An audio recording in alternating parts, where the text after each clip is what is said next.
굉장히 큰 울림이 됐어요. 그래서 그런 생각을 해보게 됐어요. 제가 선교지에 가 있다는 자체만으로 교회들을 방문할 때 굉장히 존귀 여겨주시고 막 굉장히 힘든 일, 아무나 할 수 없는 일 그렇게 하신다고 하는데 아니요, 저 그렇게 생각하지 않습니다. 실질적으로 전 그렇게 생각하지 않아요. 아마 하나님께서 저를 그냥 선교지를 보내지 않으시고 한국 땅에 두셨다고 해도 저는 동일한 그런 마음을 가지고 제 주변에 아직 주님을 모르는 사람들에게 어떻게 복음을 전할 것인가, 그러면서 똑같이 그리고 나에게 이 놀라운 구원을 선물로 주신 하나님을 예배하면서 그렇게 살았을 것 같아요. 중요한 것은 우리가 어디 있느냐가 중요한 게 아니죠. 어떻게 어떠한 마음으로 살아가고 있는 거냐가 중요한 거라는 생각이 듭니다.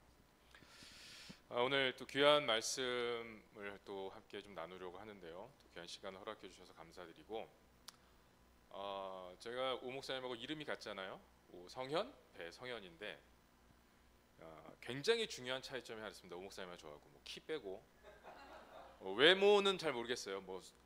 서로 비슷비슷하니까 누가 좀 더 낫다 이거는 우리끼리 좀 되게 창피한 그런 다툼이니까 그런 거 빼고 굉장히 중요한 차이점이 하나 있는데 뭐냐면 저는 학력고사 세대 마지막 세대고 우리 오 목사님 아마 수능 세대 첫 세대일 거예요. 저희가 1살 차이다 보니까 그 역사적인 기로에서 서로 나눠진 그런 사람들이에요. 저는 학력고사 마지막 세대였고 우리 오 목사님은 수능 첫 세대셨어요. 굉장히 다른 차이가 있는데, 그래서 하여튼 학력고사든 수능을 보던 세대든 다 국어 시험을 이렇게 그 과목을 보게 되면 그런 우리나라의 여러 옛날 고전 시뿐만 아니라 또 특별히 일제 치하에 있었던 그런 여러 시들을 많이 공부하면서 또 지문에 많이 나오고 했었잖아요. 그래서 제가 되게 좋아하는 시 중에 하나가 바로 이 시예요. 이상화 시인의 빼앗긴 들에도 봄은 오는가.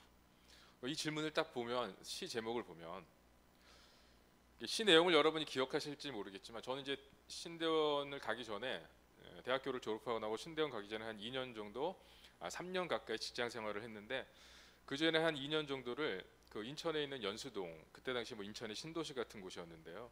그곳에서 이제 언어 영역, 논술 영역 강사로 홍 박사라는 이름으로 그 홍경인 닮았다고 그래가지고 이렇게 하여튼 이렇게 막 학원가에서 이렇게 막 이런 마케팅을 하면서 좀 떴어요. 그래서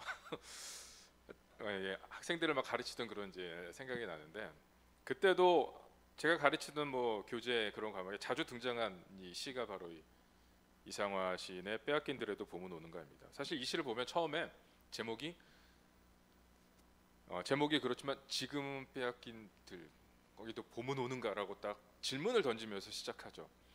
그러고 나서 이제 그 안에 우리나라 이제 국토 이런 데서 막 다니면서 굉장히 좋은 그런 어떤 긍정적인 이미지들의 것들, 어떤 희망에 대한 것들을 막 이제 설명하는 내용들이 나옵니다. 그렇지만 마지막은 어떻게 끝나냐면 결국 그러나 지금은 들을 빼앗겨 봄조차 빼앗기겠네라고 이렇게 딱 시가 마무리가 돼요. 그러니까 빼앗긴 들에 봄은 올까? 질문을 했다가 우리가 빼앗긴 이 들에서 있었던 이 모든 것들이 이렇게 좋고 이렇게 많은 것을 누릴 수 있는데 그렇지만 결국 이 들도 빼앗기고 이제는 그 봄마저 빼앗기게 되겠네. 그러면서 좀 약간 굉장히 좀 비관적인 슬픈 그런 일제 강점기의 그런 상황들을 얘기하고 있는데, 이 이상화 시인이요 1943년에 돌아가셨어요. 1943년. 그러니까 1901년에 태어나서 1943년에 돌아가셨는데 만 42년을 살았는데 어느 시대에 산 거죠? 일제 치하에 산 거예요. 아직 해방이 되지 못한. 아마 그렇기 때문에 그 오랜 40년 가까이를 그런 상황에서 지내다 보니까 광복이 됐으면 좋겠는데, 해방이 됐으면 좋겠는데, 그렇지만 그게 과연 가능할까? 올 수 있을까라는 그런 마음들이 아마 시 속에 투영되지 않았을까라는 생각이 듭니다. 근데 우리나라는 1945년 8월 15일에 광복이 됐잖아요. 그렇기 때문에 우리는 아마 이 시를 보면서 그러나 한편으로 이렇게 생각할 수 있겠죠. 빼앗긴 들에도 봄은 왔습니다. 그리고 그 빼앗긴 들에도 결국 봄은 올 것입니다. 옵니다라고 아마 우리는 이렇게 좀 바꿔서 이야기할 수도 있을 것 같습니다. 그 시에 등장하는 빼앗긴 들은 뭐 그때 당시에는 일제 강점기의 현실이지만 좀 폭넓게 좀 더 확대 해석을 하자면 우리가 살아가면서 겪게 되는 그런 어려운 고난들, 그런 시련, 이 모든 것들을 포함해서 상징한다라고 볼 수가 있을 겁니다. 그렇죠? 여러분 어떠세요? 지금 빼앗긴 들에서 살고 계시는 것 같은 생각입니까? 아니면 어떻습니까? 많은 분들이 참 어려워하는 것 같아요. 그리고 제 주변에 정말 잘 아는 분도 이 코로나 장기 사태로 인해서 경제적으로 너무 힘들어서 진짜 하던 자영업을 어쩔 수 없이 포기하고 빚더미에 앉은 채로 그 다음 스테이지, 그 다음을 어떻게 해야 될 것인가라는 고민을 많이 하고 계신 분도 있고, 그러나 우리가 뭐 할 수 있는 것은 아무것도 없지만, 그러나 오늘 제가 여러분하고 함께 나누고자 하는 이 본문 말씀은 저와 여러분에게 그 어려운 고난 중에, 시련 중에 어떻게 버틸 수 있는지를, 그리고 어떻게 그 희망 가운데 나아갈 수 있는지를 우리에게 가르쳐주고 있습니다. 그래서 저는 오늘 이 본문 너무 유명한 말씀이죠. 하박국 3장 17절에서 19절 말씀을 같이 함께 보면서 우리가 고난 중에 버틸 수 있는 비결이 무엇인지 좀 여러분과 함께 좀 살펴보고자 합니다. 하박국 3장 17절에서 19절 말씀 우리 같이 한 목소리로, 짧으니까요, 우리 같이 한 목소리로 봉독하도록 하겠습니다. 시작. 비록 무화과 나무가 무성하지 못하며 나무에 열매가 없으며 감람나무에 소출이 없으며 밭에 먹을 것이 없으며 우리의 양이 없으며 외양간에 소가 없을지라도 나는 여호와로 말미암아 즐거워하며 나의 구원의 하나님으로 말미암아 기뻐하리로다. 주 여호와는 나의 힘이시라. 나의 발을 사슴과 같게 하사 나를 나의 높은 곳으로 다니게 하시리로다. 이 노래는 지휘하는 사람을 위하여 내 수금에 맞춘 것이니라. 아멘. 잠시 기도드리겠습니다. 하나님, 참으로 어려운 시기를 저희가 지나고 있습니다. 그러나 저희 마음 가운데 두려운 것은 이 현실과 상황이 어려운 것보다 하나님을 향한 우리의 마음과 눈이 무뎌지고 하나님으로부터 점점 멀리하게 하는 것이 아닌가라는 그런 두려움이 있습니다.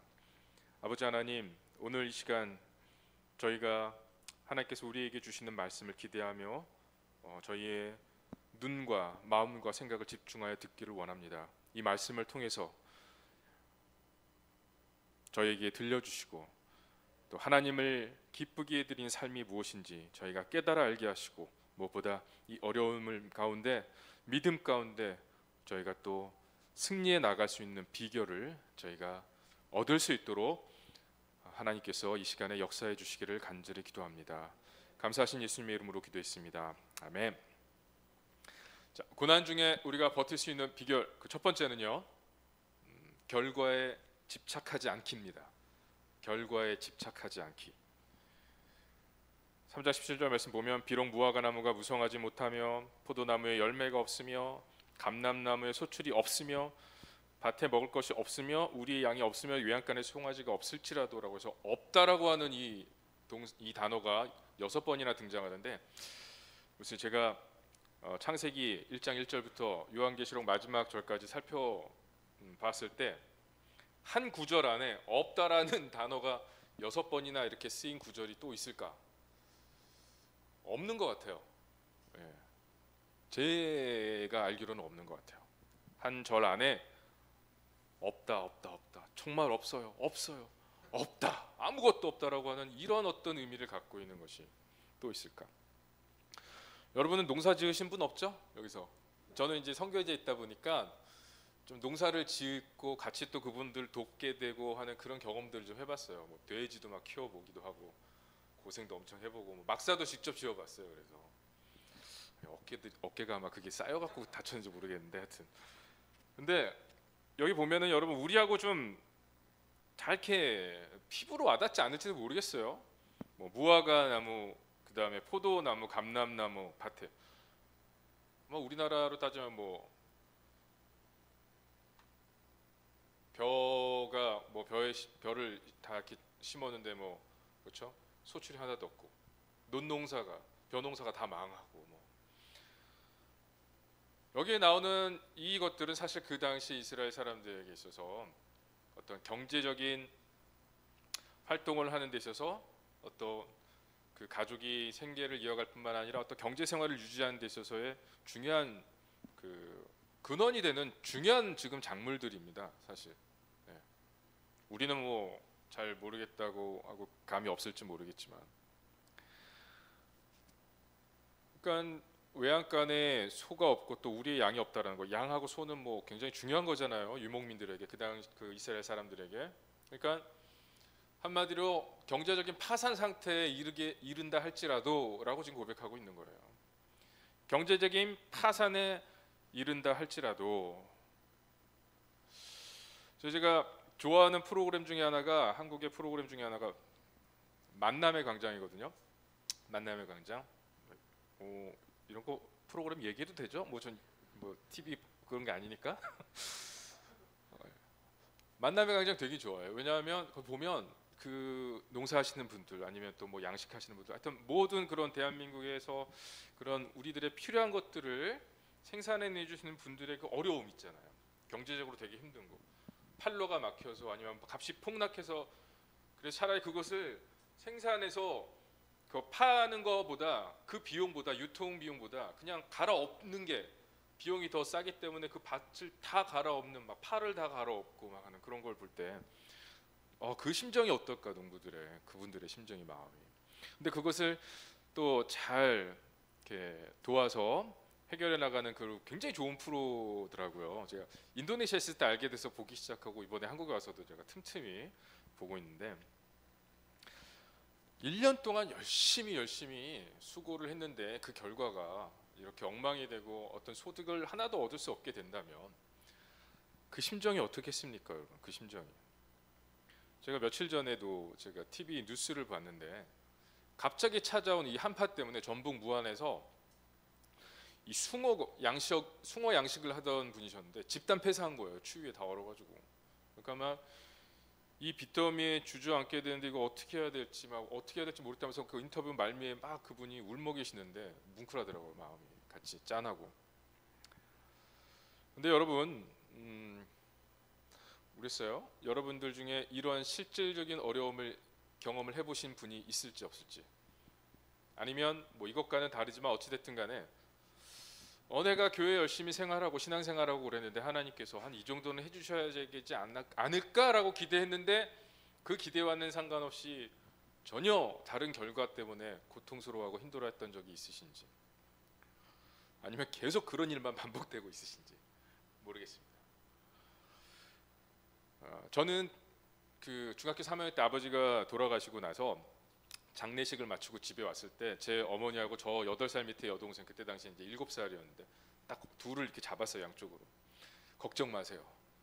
제가 열심히 해서 우리 가족 굶어 죽지 않게 하겠습니다. 근데 지금도 기억해요. 장례식이 끝나고 나니까 너무 썰렁한 거예요. 집에 오니까 집은 딱 3명만 남아 있으니까. 장례식 동안에는 뭐 사람들이 북적북적해서 괜찮았는데 그런 기억이 나요.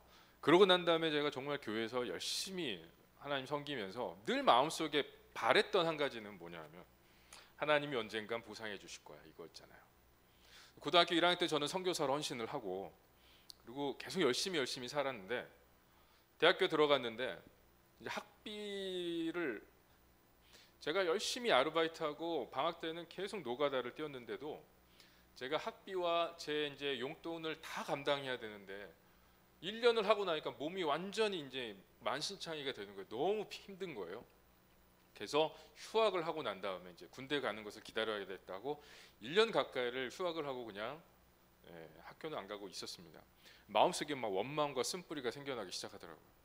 하나님, 열심히 정말 신앙생활하고 하나님만 이렇게 하고 살아왔는데 왜 자꾸 이런 결과가 저한테 주어지는 겁니까? 열심히 하나님 섬기고 하면 하나님 좀 돌봐주시는 하나님이라고 하는데 좀 어느 정도 제가 계속 학업을 할 수 있게 좀 도와주셔야 되는 거 아니에요? 이런 마음이 계속 쓴뿌리가 생기더라고요. 그래서 결국은 어느 날 하나님께 반기를 들고, 제가 이런 얘기를 했어요. 종로를 지나갈 때였는데, 제가 다시 하나님을 찾으면 내가 성을 간다 이러면서, 그때 당시에 이제 종로에 막 공사하는 그런 이제 가림막들이 있었는데 제가 팍 치면서 지나간 사람들이 다 놀랬죠. 그러니까 굉장히 그 마음 안에 분노가 많았던 것 같아요. 하나님에 대한 원망과, 자기 자식도 돌보지 않는 하나님, 필요 없어. 진짜 길에서 이랬어요. 제가 뭐 영화의 한 장면, 드라마의 한 장면 말씀드리는 게 아니에요. 제가 실제로 길을 가다가 이랬어요. 그 지나간 사람들이 얼마나 놀랬겠어요. 아니면 좀 약간 이런 사람으로 생각할 수도 있잖아요. 근데 제가 그러고 난 다음에 진짜 하나님을 막 멀리 하기 시작했어요. 그러다가 제가 1996년도에 이제 군대 제대하고, 그 다음에 잠시 중국에 놀러 간 거예요. 뭐 선교 여행도 아니고 친구가 이렇게 해서 놀러 갔다가 연변과학기술대학교, 선교사님들이 이제 세운 그런 학교잖아요. 거길 가서 그 연변의 시내를 보면서 제가 하나님께 돌아오게 됐죠. 다시.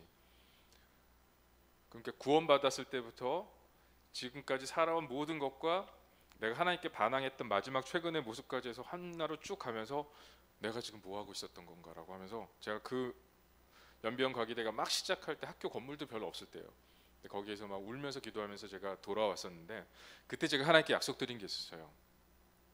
그 중국의 그 땅에서 제가 약속드린 게, 하나님, 제가 매번 어떤 일이 닥쳐왔을 때, 어려운 일이 닥쳐왔거나 뭐 했을 때 Why라고 하면서 하나님께 왜 이런 것을 나한테 허락하고 왜 하면서 따지면서 그랬는데, 아니요, 이제부터는 그러지 않겠습니다. 제가 Why가 아닌 How를 가지고 사는 그리스도인이 되겠습니다. 그래서 하나님, 제가 어떻게 반응하면 좋을까요?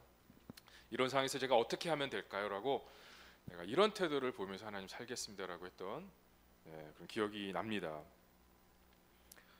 많은 사람들이 좀 기복신앙적인 모습들, 특별히 이 한국 그리스도인들 가운데 그런 것들이 좀 있는 것 같아요. 그냥 나를 구원해 주시고 나한테 이미 모든 것을 다 주셨잖아요. 하나님은, 안 그래요? 그런데 계속 더 바래, 계속 더 바래요. 왜 그런지 모르겠어요. 저도 마찬가지였지만 하나님이 이미 예수님을 통해서 우리한테 다 주셨어요. 다 주셨습니다. 다. 근데 우리는 계속 원합니다. 계속 더 달라고 하죠. 물론 하나님은 하나님의 주권 가운데 우리에게 좋은 것들을 허락해 주시고 우리가 원하는 결과를 주실 수도 있지만 그렇지 않을 수도 있으세요. 그건 하나님 마음이에요. 오늘 하박국이 이 고백을 할 때, 사실 하박국은 3장 하박국서를 시작할 때 1장 초반에 하나님께 되게 원망하면서 시작합니다.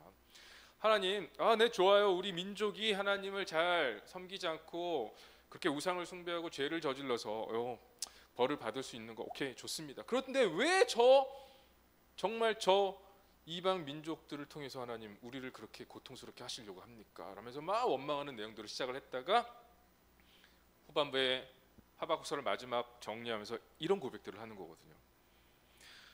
저는 정말 진정한 그리스도인, 하나님께 기쁨을 드리고 하나님을 기쁘게 해드리고 정말 진정한 정말 멋진 그리스도인이 되기 위해서 우리는 이 결과에 집착하는 것을 좀 포기해야 될 거라는 생각이 듭니다.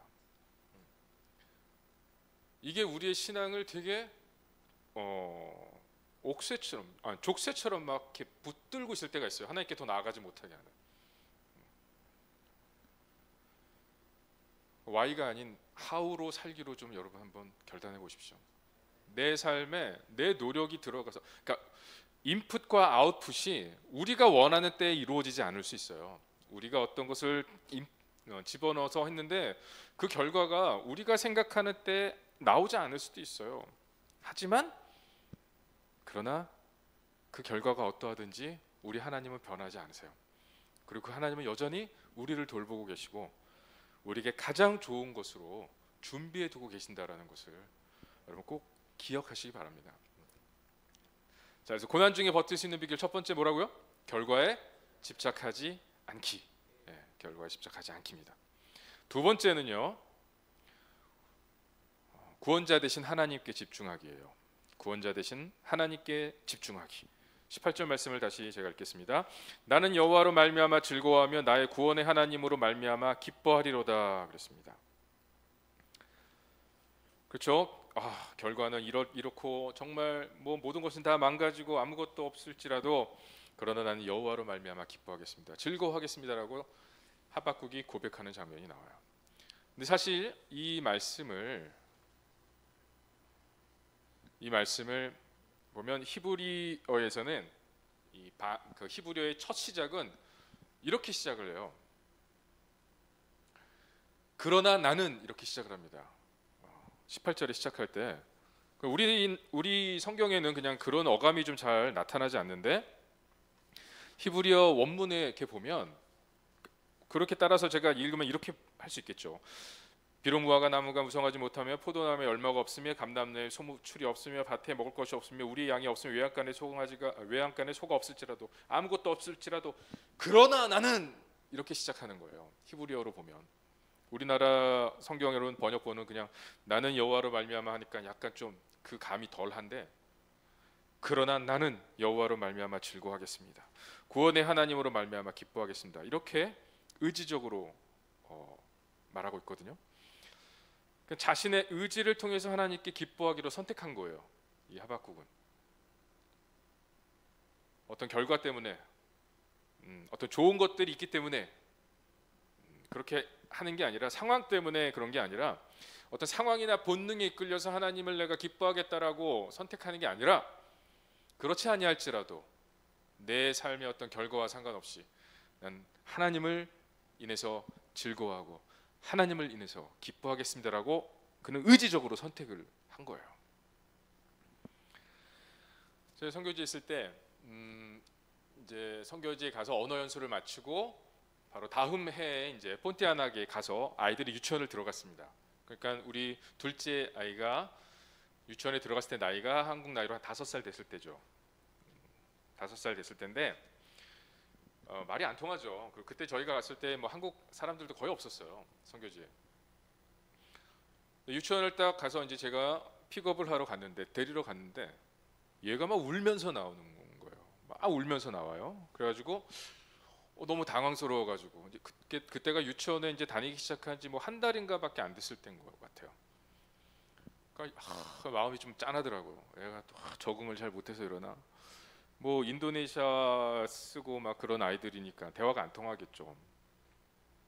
그래서 이제 선생님도 같이 나와서 저한테 부탁을 하더라고요. 아버님, 여기 승원이가 이렇게 오늘 막 울었는데 엄청 울었는데 왜 울었냐고 물어봐도 대답을 안 한다고. 못 알아들어서 그랬을 수도 있을 것 같은데 여하튼간에 그러니까 집에 가서 잘 얘기를 해서 좀 내일 좀 알려달라고 그러시더라고요. 그래서 차에 탔어요. 이제 우리 둘째가 아주 여전히 좀 눈물이 막 있었고 그래서 부어 있어요. 그래서 물어봤어요. 승원아 오늘 왜 울었어? 유치원에서 울었다며? 왜 울었어? 그랬더니 대답을 합니다. 친구들이 자기를 놀리고 괴롭히고 그리고 머리에 막 껌을 붙였다고. 그래가지고 얘기 들어보니까 이런 거예요. 자기는 아직 대화도 안 통하고 어색하고 그러니까 이렇게 좀 쭈삣쭈삣하고 이제 항상 있는데 친구들이 막 몰려와가지고 쉬는 시간에 몰려와서 막 그러니까 얘는 이제 겁을 먹은 거죠. 자기를 괴롭히는 건 줄로 해석을 한 거예요. 그래서 피하다가 넘어진 거예요. 넘어졌는데 한 친구가 와서 그러니까 한 친구가 또 저희 아들 위를 넘어져서 덮친 거예요. 그러면서 입안에 있던 사실 껌이 아니었고 젤리였어요. 젤리가 떨어진 거예요. 상황은 이런데 우리 아들은 이걸 어떻게 해석을 했냐면 그 아이들이 날 괴롭혔다. 그러니까 선생님 말씀을 들어보니까 실은 뭐냐면 한국 애가 얘밖에 없고 좀 곱상하게 생겼으니까 막 애들이 너무 좋은 거예요. TV에만 보던 한국말을 들을 수 있으니까 막 시키고 막 이러면서 막 그랬는데 우리 아들은 대화가 의사소통이 안 되니까 자기를 괴롭히는 걸로 해석을 한 거고 그래서 막 도망치다가 넘어졌는데 한 친구가 도와주려고 사실 왔던 거예요. 근데 그 친구가 같이 넘어지면서 입안에 있던 젤리가 떨어져서 머리에 붙은 거예요. 근데 이게 우리 아들은 자기를 완전히 괴롭히고 힘들게 한 그래서 자기가 왕따 당하고 뭐 집단 폭행을 당한 듯한 느낌으로 해석을 한 거죠. 근데 이제 제가 아들하고 차 안에서 가서 얘기할 때는 아직 그런 것은 정확히 몰랐어요. 그 다음 날 이제 알게 된 건데. 근데 막 아이가 그렇게 얘기하니까 마음이 그렇잖아요. 그래서 그러더니 딱 그러는 거예요. 우리 아들이 아빠 나 한국 가고 싶어요. 5살밖에 안 됐을 때예요. 네. 아빠 한국 가고 싶어요. 이제 인도네시아 온 지 이제 2년 됐고 그리고 선교지인지 막 사역하러 온 폰티아나기는 이제 1년도 채 안 됐는데 그 제가 chắc 쳐다보면서 그랬어요. 한국 가고 싶어? 가고 싶대요. 그래 그럼 가도 돼 그랬어요. 그때 얘가 진짜냐고 그래서 그럼 아빠가 할머니하고 고모하고 다 얘기해 놓을 테니까 승원이 가도 돼 그랬더니 아빠 엄마는요 그러는 거예요. 아빠 엄마는 하나님이 여기서 여기 인도네시아 사람들한테 복음 전하라고 해서 왔는데 아빠 엄마는 일이 여기서 해야 될 일이 있잖아. 근데 승원이 너무 힘들고 그러면 가도 돼. 아빠 엄마가 다 준비해 놓을게 그랬어요. 그랬더니 우리 둘째가 한참을 생각했어요 진짜. 그러더니 내릴 때쯤 돼가지고 저를 딱 보더니 아빠 저 그냥 있을게요 그러는 거예요. 왜 그랬더니 그냥 아빠 엄마랑 있는 게 좋아요 그때 그랬어요. 그래서 제가 그때 그 얘기를 들으면서 되게 울었어요. 왜냐면 하나님이 막 생각나는 거예요. 그러니까 그때 당시에 들었던 마음이 이거예요. 하나님이 우리를 어디에 두시는가가 중요한 게 아니구나. 우리가 어디에 있느냐, 어떤 상황에 있는가가 중요한 게 아니에요. 하나님이 그때 저한테 그런 말씀을 막 들려주시는 것 같은 거예요. 네가 어디에 있든지 그건 중요하지 않아. 내가 너와 함께 하니까. 그 마음을 하나님께서 막 저에게 주셨어요 그때. 그래서 제 아들 확 끌어안고 제가 그래 힘들겠지만 하나님이 도와주실 거야 승원아. 그래서 이렇게 꽉 껴안아주고 그리고 나서 이제 다음 날 갔는데 그런 선생님한테 얘기를 들었던 거죠 실체를. 그리고 이제 애한테 얘기해 줬더니 그 다음부터 뭐 되게 뭐 자기가 연예인이 된 것처럼 이제 반대로 오히려 여러분 정말 그렇습니다. 우리가 어떠한 곳에 있는가는 중요하지 않아요. 우리 둘째 아이가 고민을 했지만 결국 선택한 건 하나님과 부모님과 함께라면 그 어려움을 이길 수 있다라고 생각을 한 거잖아요. 우리도 그렇지 않습니까? 우리가 지금 현재 어떤 어려운 길을 걸어가고 있다 할지라도 우리가 우리의 시선을 하나님께 집중한다면 그것을 선택하기로만 한다면 하나님은 여전히 우리와 함께하고 계시기 때문에 그 어려움이 없으면 좋겠죠. 하지만 그 어려움을 넉넉히 이길 수 있는 믿음을 주실 겁니다.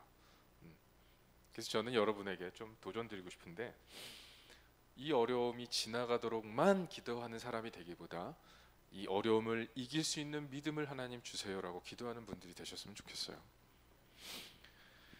많은 분들이 만나다 보면 사실은 그렇게 표현하지 않지만 사실 마음은 그런 거예요.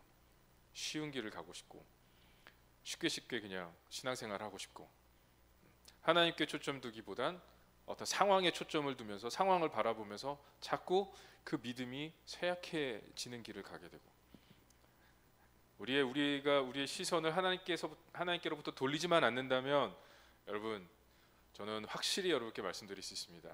우리가 어떤 상황, 어떤 문제, 어떤 고난 가운데 있는 것은 그리 중요하지 않아요. 힘들긴 하겠죠.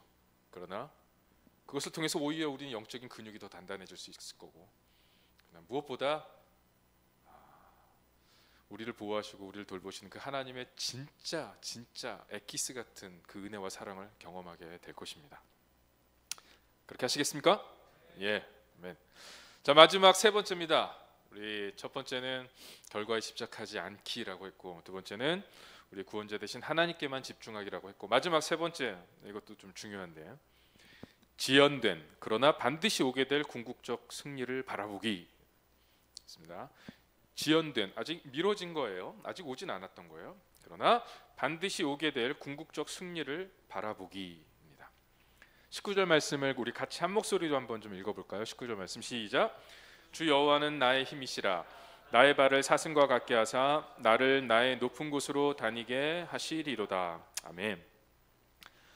하박국 선지자가 고백합니다. 주 여호와는 나의 힘이시라라고 고백하고 있는데 이 힘이라는 단어가 여기 히브리어에서 어떤 의미냐면 육체적으로도 강하고 아주 용맹한 그런 의미를 나타내기도 하고 또 어떤 재능이나 가진 그 능력을 가리키기도 하고 또는 재물 부유함 있죠. 재물이나 부유함, 그리고 어떤 군대, 그러니까 막강한 힘을 의미하는 거죠.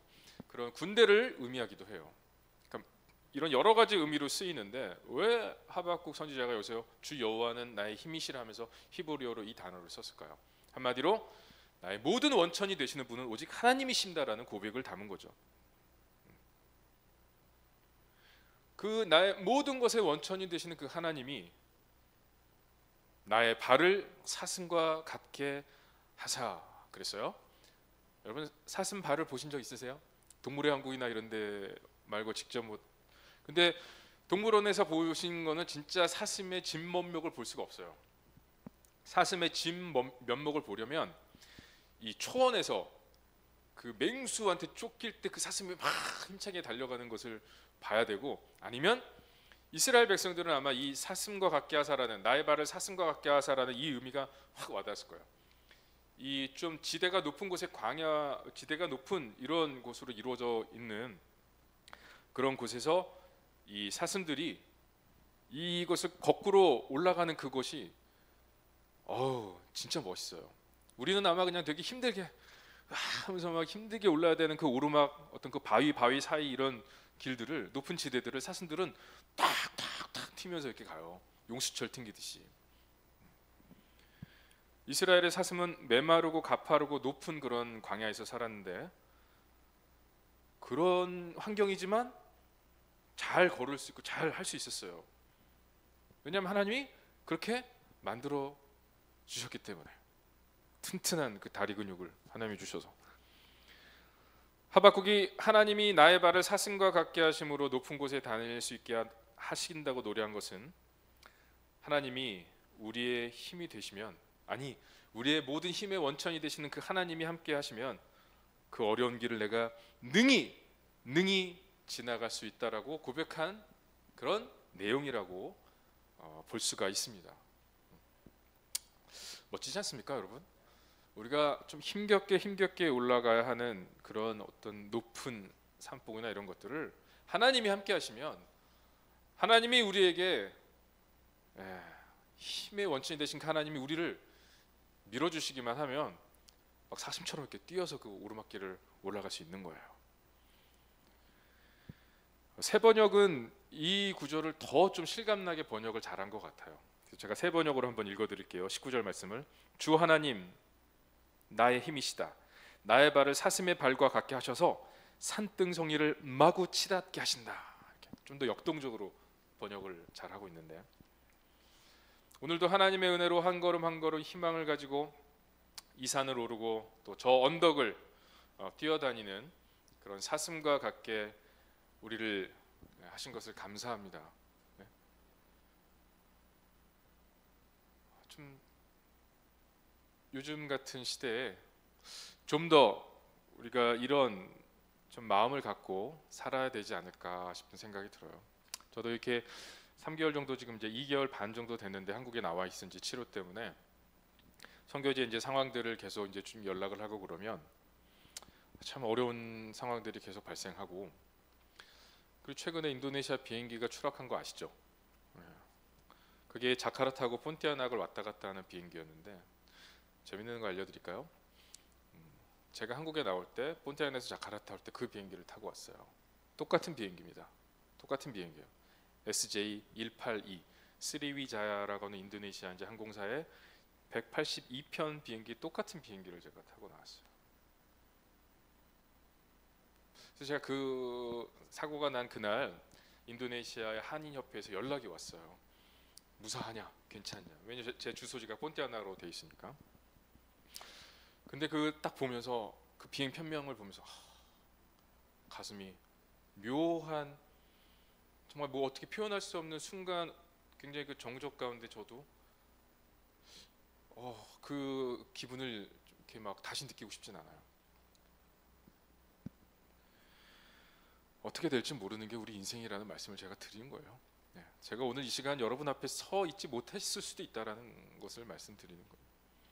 그러니까 우리는 마치 우리에게 주어진 이 인생의 길을 우리가 뭐 어떻게 할 것 같고 뭔가 막 더 많이 누릴 수 있을 것 같고 막 기대하고 있지만, 그냥 하나님께서 어떻게 우리의 인생의 방향을 트느냐에 따라서 우리가 어떻게 보면 하루살이 인생과도 같은 사람들인지도 모르겠어요. 그러니까 중요한 것은 그렇다고 우리가 이 땅에서 그렇게 어떤 사고를 해서 사망을 한다, 어떤 우리 원하는 대로 되지 않아서 어려움을 겪는다, 그게 끝이 아니잖아요.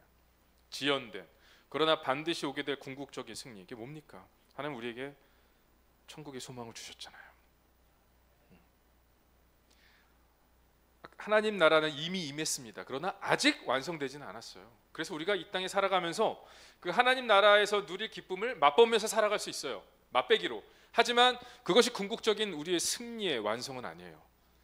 우리가 다 같이 저 하늘나라에 갔을 때 완전한 그 승리를 누리게 될 것입니다. 단지 지연되고 있을 뿐이에요. 단지 조금 미뤄졌을 뿐이에요. 하박국서 초반에 하나님께 호소하면서 막 목소리를 높여서 원망하던 하박국이 고난 중에도 기뻐할 수 있었던 것은 상황이 아닌 하나님께 집중했기 때문이고, 하나님께 집중했을 때 우리에게 궁극적인 승리가 올 것이라는 확신이, 그런 믿음이 있었기 때문에 하박국은 이 너무나도 유명한 이 말씀을 우리에게 그가 고백으로 남겨서 우리에게 전해줄 수 있게 된 것입니다. 지난 2020년 10월에 지구촌 교회 원로 목사인 이동원 목사님께서 그 아들이 세상을 떠났어요. 저희하고 뭐 비슷한 연배인 것 같아요. 40대 초반인데 자신의 아들을 암으로 먼저 보내면서 슬픔 중에 10가지 감사 목록을 다음과 같이 적었습니다. 뭐 이미 아시는 분들이 있을지도 모르겠는데 10가지를 적었어요. 굉장히 사랑하는 아들이었어요. 첫째, 아들이 그 지독한 암의 통증에서 해방되어 감사합니다. 둘째, 영광의 나라 천국에 입성하여 감사합니다. 셋째, 그동안 유머가 많았던 아들을 인해 누린 기쁨을 인해 감사합니다. 넷째, 단 한 번도 불평 없이 자랑만 하던 아내와 애교 덩어리 손자를 남겨주어 감사합니다. 다섯째, 어려서 게임을 좋아하더니 게임 변호사가 된 것 감사합니다. 여섯째, 아들의 고통을 통해 예수님을 내어주신 하늘아버지의 고통을 알게 하심 감사합니다. 일곱째, 아들의 암투병을 통해 수많은 암 환자의 고통과 연대하게 된 것 감사합니다. 여덟 번째, 또한 자식을 먼저 떠나보낸 수많은 부모들의 고통과 연대하게 되어 감사합니다. 아홉 번째, 아들의 치유를 위해 기도한 수많은 중보 기도자들과 한 지체가 되어 감사합니다. 마지막 열 번째, 아들이 간 천국을 더 가까이 소망하게 되어 감사합니다. 2020년 10월 가을 하늘 아래 아들 범을 천국으로 보내는 목사 아빠, 이렇게 그 글을 남겨서 많은 이들의 가슴에 눈물과 함께 또 감동을 주셨는데, 만약에 여러분 이동원 목사님이 자신이 지금까지 최선을 다해 목회해온 것에 대한 보상이나 어떤 결과에 집중했다면 그는 아마 자신이 사랑하는 아들의 죽음 앞에 무너져 내렸을지도 몰라요. 다 잃은 것 같은 상실감 때문에 괴로웠을지 몰라요.